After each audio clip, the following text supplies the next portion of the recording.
যে বাড়িতে এই পুতুলটা পাওয়া গিয়েছিল সেদিন বাড়ির 5 জন মানুষ আর কোনোদিনও সকাল দেখেনি। আজ বলবো যে কি হয়েছিল সেই রাতে, আর কেন এখনো ওই গ্রামে কেউ সন্ধ্যার পর ওই বাড়ির পাশ দিয়ে হাঁটতে যায় না। গ্রামের নাম নারায়ণপুর। গ্রামের শেষ মাথায় বটগাছের আড়ালে দাঁড়িয়ে আছে একটা পুরনো জমিদার বাড়ি। স্থানীয়রা একে বলে মৃতর বাড়ি। রাহুল আর তার পরিবার শহর থেকে এসেছিল এই বাড়িটা কিনে। সস্তায় পাওয়া গিয়েছিল বলে কেউ তাদের সাবধানও করার সুযোগ পায়নি। ছোট মিটু আলমারির ভেতর থেকে একটা পুতুল খুঁজে পেল। মা বাবাকে কিছু না বলেই নিজে ঘরে নিয়ে গেল। সে রাতেই মিতু প্রথমবার শুনল একটা ফিস ফিস শব্দ, যেন কেউ তার নাম ধরে ডাকছে। পরের দিন সকালে অদ্ভুত ঘটনা শুরু হলো।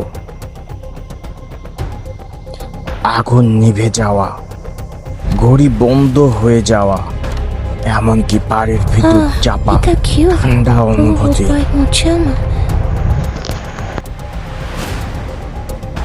তারা পাশে একটা বৃদ্ধ লোকের কাছে গেল। বৃদ্ধ লোকটা কাপা গলায় বলল, বহু বছর আগে এক পরিবার বসবাস করত। তাদের একমাত্র মেয়ে এক রাতে হঠাৎ অসুস্থ হয়ে যায়, মারা যায়। মেয়েটার শেষ ইচ্ছা ছিল তার প্রিয় পুতুলটা যেন তার সাথে কবরে রাখা হয়, কিন্তু তারা সেটা করেনি।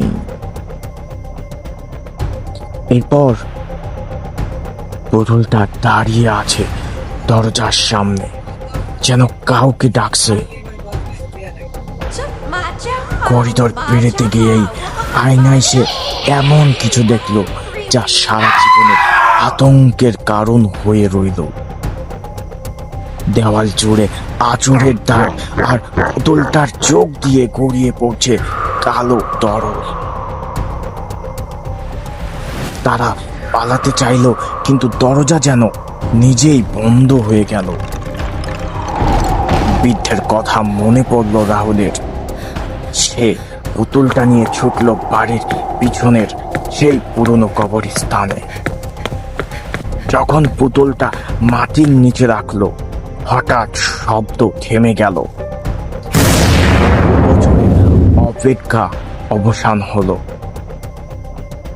পরের দিন সকালে তারা বাড়ি ছেড়ে শহরে ফিরে গেল, আর কখনো ফিরে আসেনি।